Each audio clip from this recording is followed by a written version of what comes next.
Hello, Jackson here, back at GAK today to show you the Argon 8. Today we have the very first production, top panels, side panels, everything as it will be when it ships, available for you to see.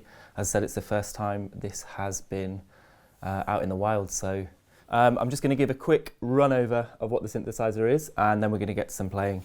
I won't bore you with too much technical jargon because there will be other videos available where you can deep dive into this thing. So let's just get a brief overview and take a listen.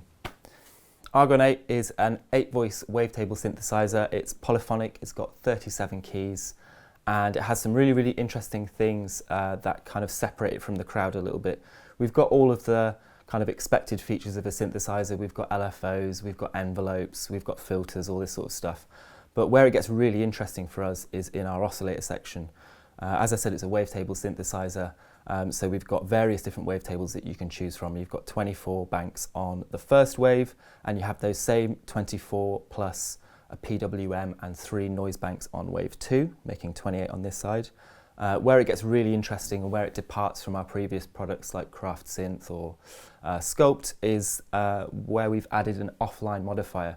We still have oscillator modifiers, which is where we can kind of manipulate the sound a little bit, but we have added in this third layer of modification where we can redraw the wavetables, which just means that this oscillator section, rather than having a few wavetables to choose from and a little bit of modulation to choose from, it has a huge number. It'd be in the thousands if you went for all the possible combinations in here.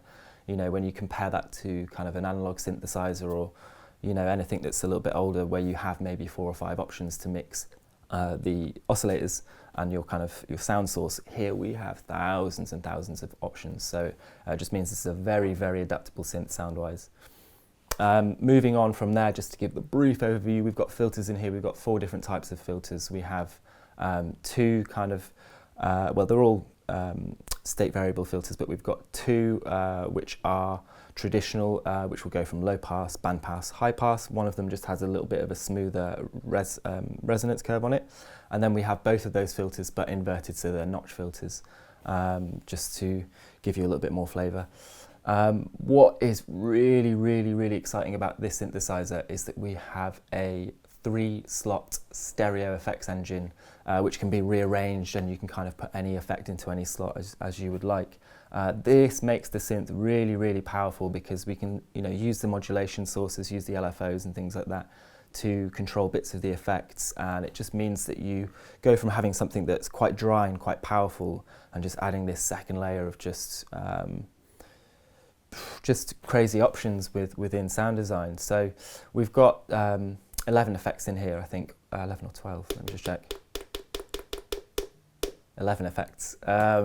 We have things like choruses, phasers, flanges, tremolo, lo-fi effects, reverbs, and a bunch of delays for you to choose from. So it's really quite adaptable, and before you hit that effect section, we've got a lovely distortion. I'll quickly show you some of the distortion sounds now, and then we'll move on to some of my favourite features of the synth, which is the Arpeggiator, which we can sequence. We can write something into there, and then the sequencer that happens after that. You know, you've got 2 places to do sequences. You can do some really crazy stuff there, but we'll come on to that in a minute. So let's find something. So I've just called up a pad sound quickly here, and I'm just going to show you how the distortion sort of characters the sound a little bit, and give you a kind of flavour of what we hear before we get to the effects section, and then we might move on to some of the effects before I get to the arpeggiator and the sequencer. So here I've got no distortion going on whatsoever, it's just clean, and I'll slowly start to introduce it.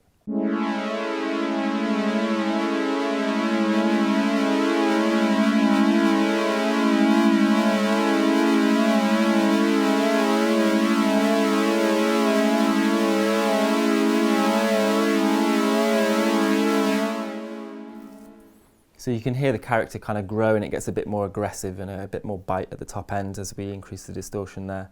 It's really adaptable, and it's really nice just to give a little bit of aggression before we hit some of the effects. I'll quickly set up a few of the effects here for you to listen to. We've already got a chorus and some delay going on, so perhaps I'll just make those a little bit more extreme.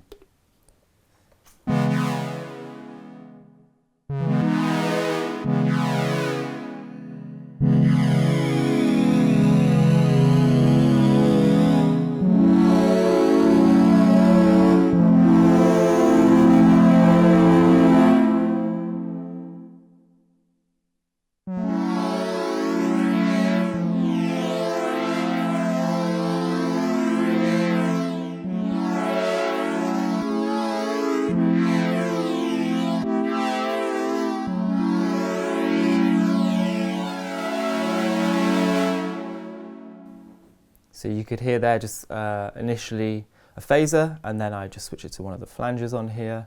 You can hear some of the modulation effects going on there that we can start to make the sounds a little bit more interesting with. I'm going to follow that up with a little bit of delay.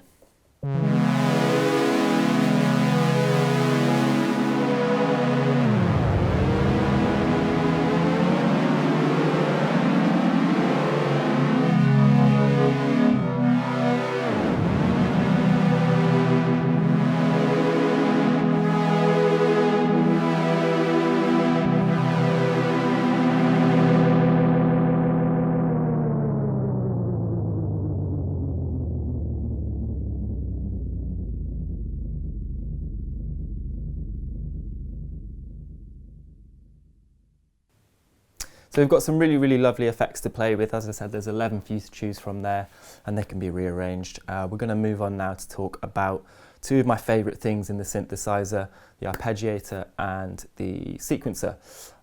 For me, the arpeggiator is a really, really strong tool and kind of an underrated tool because not just to be thought of as a traditional arpeggiator, but because it's programmable, which means that I can either have it just listening to the notes that I'm playing, or I can have it acting on some notes that I input to it.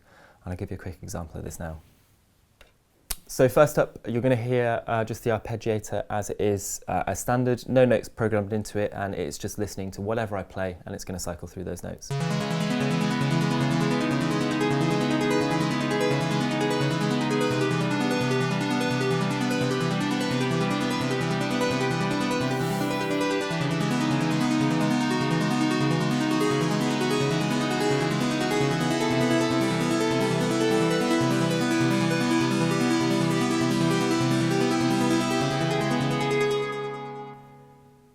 Sounds great, but we can do a little bit more here. So I'm just going to program in a quick pattern, and then we'll play some more stuff on top and see how we can start to really change the pattern of the arpeggiator.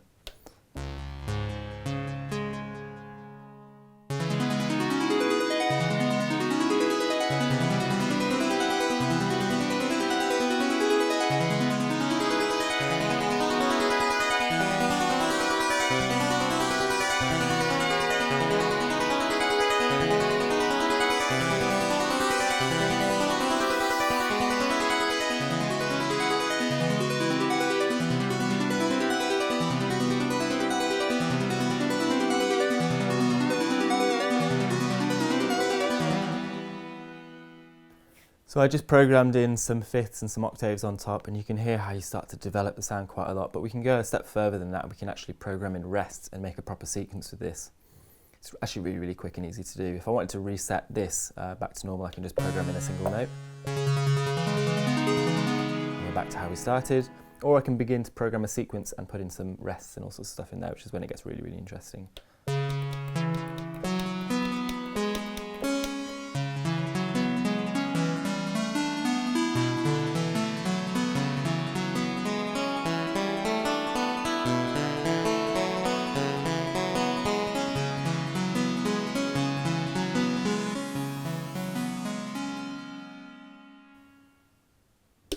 So following up from there, we have a sequencer. It's a real-time sequencer, 512 notes, and we can go up to 8 bars. We can input quantize, and it also has 4 lanes of animation.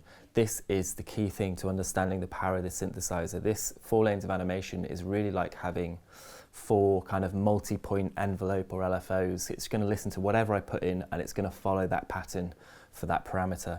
So for example, I could start twisting through some of the wave shapes, or I could start twisting the filters or the effects or anything like this, and it's going to listen to all of those things, and it's going to record the first 4 and repeat them.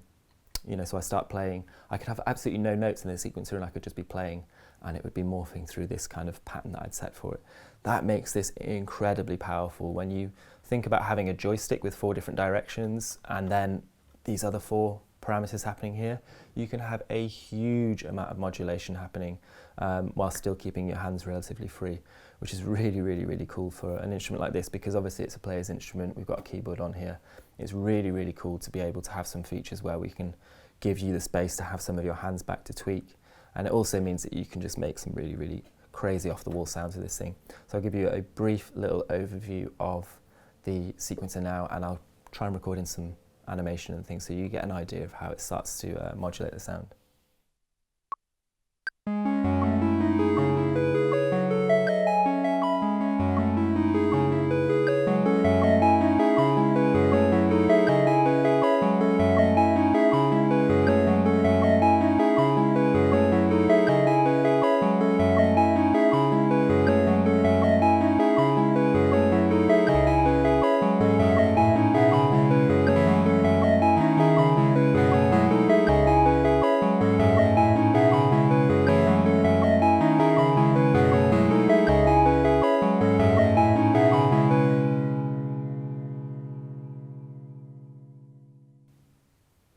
So I've recorded a quick sequence with the Arpeggiator just to keep things moving. I'm going to just play it for you so you can hear what's going on, and then I'm going to drop into record mode and we're going to start recording some of these parameters so you can hear what's going on with the animation lanes, and you kind of get an idea of how powerful they are in terms of a modulation source for a synthesizer. Let's just see how it sounds.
So as you can hear, this is kind of crazy. Obviously there's a lot of stuff going on there.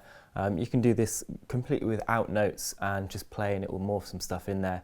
And it becomes a really powerful tool when you're just creating sounds and when you just want something to give you just a little bit of subtle movement. You know, you can dial something in there which is just going to falter a little bit to give a little bit of kind of sloppiness, or you can go as crazy as I just did and turn everything and have everything happening all at once. It's kind of up to you, but when you start to think of this in terms of a modulation source like an LFO, it really starts to open up this synthesizer and really makes kind of the amount of options that we have here in the oscillator section, and you know, with the effects and things, it makes those things really open up, which is very cool. I'm just going to move on quickly to some performance features that we have on here. Obviously this is a proper player's synth. The last few products that we have put out have had touchpads on them, and we've made a return to kind of full-size semi-weighted keys here. We've got a really nice key bed in here with aftertouch and things, but we also have access to some really nice things that we can do, like a chord capture. We've got a transpose function. We've got various different voice modes in here, so you can have classic mono sounds, polyphonic sounds. You can stack the sounds left and right, and you can have unison, so really thick detuned kind of monophonic sounds. There's a lot of options here in terms of voicing and things, but one of my favorite things is the chord mode, just allowing you to free up space here, and you get this kind of like transposition, which, you know, with nice rich chords gets the sound a little bit jazzy, a little bit kind of yeah, nice and smooth. So I'm just going to show you some of that now.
You can see and hear with that how quickly and easily you can capture something like this, and just how effective that is for kind of dance music, especially just to be able to hit a chord in, capture it, and then kind of transpose it up and down the keyboard.